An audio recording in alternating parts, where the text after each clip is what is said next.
Hi everybody and welcome back to my channel. So for today's video, this is gonna be a super real and in-depth and detailed and super honest video all about how much it actually costs to study abroad in Canada. So if you did not know, last year, 2018, I studied abroad in Toronto, Canada for 4 months. And I know that with studying abroad, one of the biggest reasons and concerns and struggles that people have is, oh my god, how am I gonna pay for it? Sure, studying abroad, it's not the most affordable way to study, but it's definitely not as expensive as you might think, and it's 100% possible to have an amazing time studying abroad even if you are on a budget. In this video, I will break down my monthly budget for Canada and giving you the real numbers of actually how much money I spend on everything, so you guys can kind of get an overview over how much money you kind of need to save up or look for a loan or get a job or whatever, right? And if you guys like this video, you for sure will love my 9-page PDF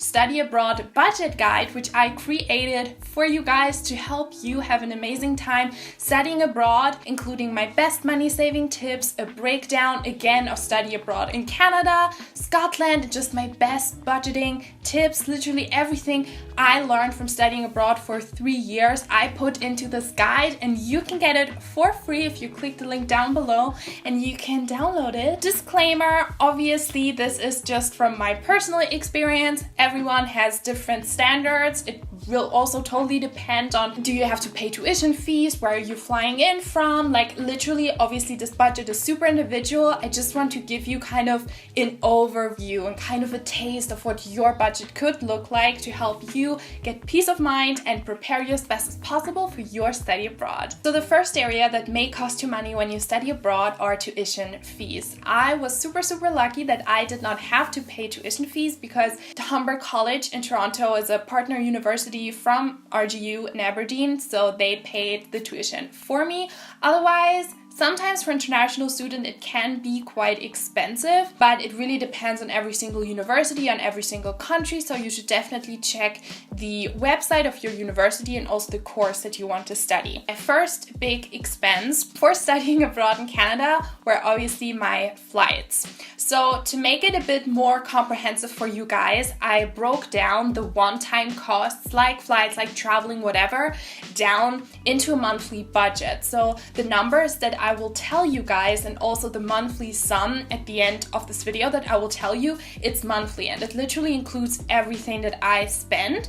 So the flights, I obviously didn't pay monthly, but I calculated a monthly spend of 250 Canadian dollars. By the way, also the currency for Canadian dollars, like it's quite high. If you kind of transfer it to like euros, it's much less, and pounds, it's even less. I think the flight to Toronto was around 400 euros. And then I also flew to San Diego for an event, so I calculated that in as well. From Toronto to New York City, which I think it cost 100 euros, and then from New York back home it cost 200 euros. Those were kinds of my flight expenses. Obviously that totally depends on where you are flying in from, whether you want to travel whilst you are studying abroad in Canada, totally depends. I highly recommend you guys to book your flights far in advance and to check different airports. I love using Google Flights or Skyscanner to find the cheapest flights. The next expense, and that's always the most expensive, is rent. So rent in Toronto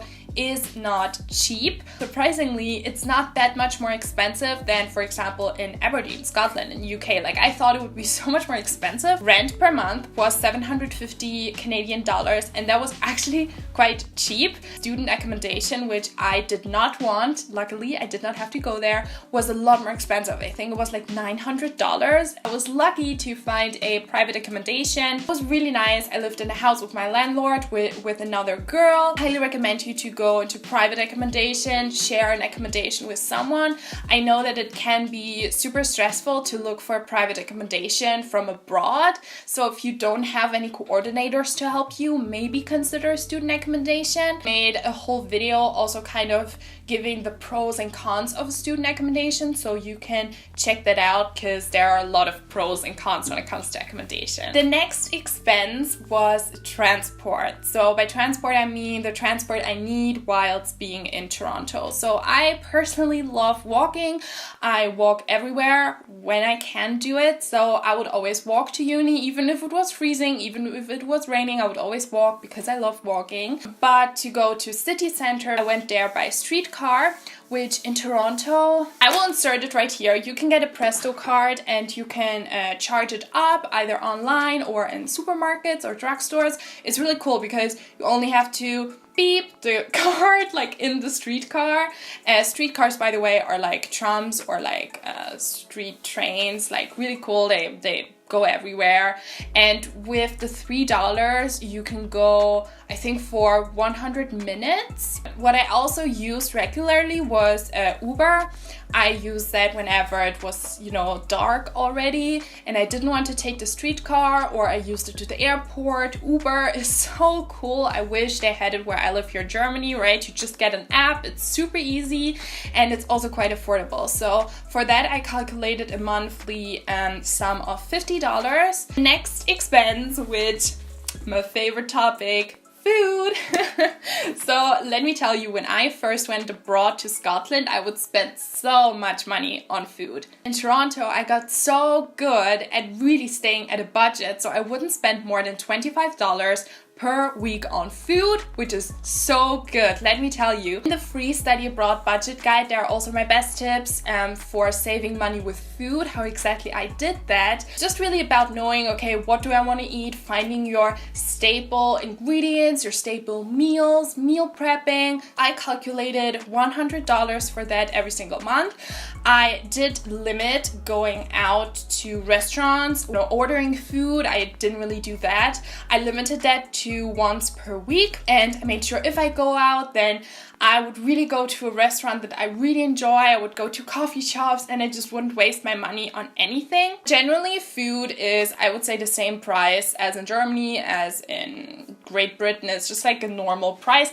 Obviously, it's slightly more expensive, but it's not as expensive as in the US. The next area also 100% depends on every single person, but that's kind of like the personal care and random things section. So if you need, I don't know, shower gel or shampoo or makeup, or I don't know, I just calculated $20 for that because I'm super minimalistic when it comes to personal care. And then the next area of my budget is fun activities. So here my budget would vary from $50 to $70 a month. That's where sightseeing goes in, or going out to restaurants, or participating in cool student trips. Like Humber would always organize the coolest trips for us. We would go camping and we would go to Canada's Wonderland, which was a huge theme park, Niagara Falls, and all of that kind of activity stuff. I would go to Toronto Island. I would do hop on, hop off sightseeing. I would go to the CN Tower, and that also kind of varies from month to month. But what I can recommend to you guys is to kind of spread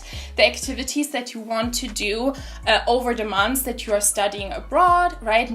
Don't do everything like in the first month, because first of all, you'll be super overwhelmed, and second of all, it will be quite expensive.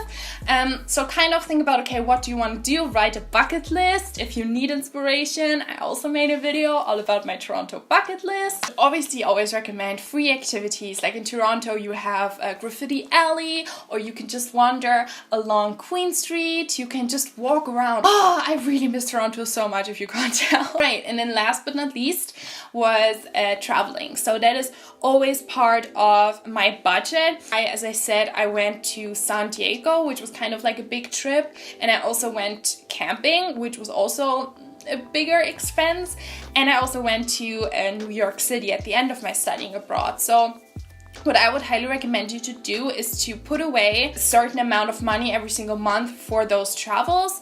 And to me, that was $200 Canadian. There are so many things you can do to save money. You can stay in hostels and Airbnbs, get food from like markets and cook yourself. Like, there are so many things you can do. Again, walking, but again, totally depends on where you go in Canada and what you want to do. If you would want to go to like Vancouver or to Lake Louise and all those really epic sites, obviously that costs a lot more money as well, which you have to think about. Right, and that kind of concludes my budget. So my monthly sum was 1,440 Canadian dollars.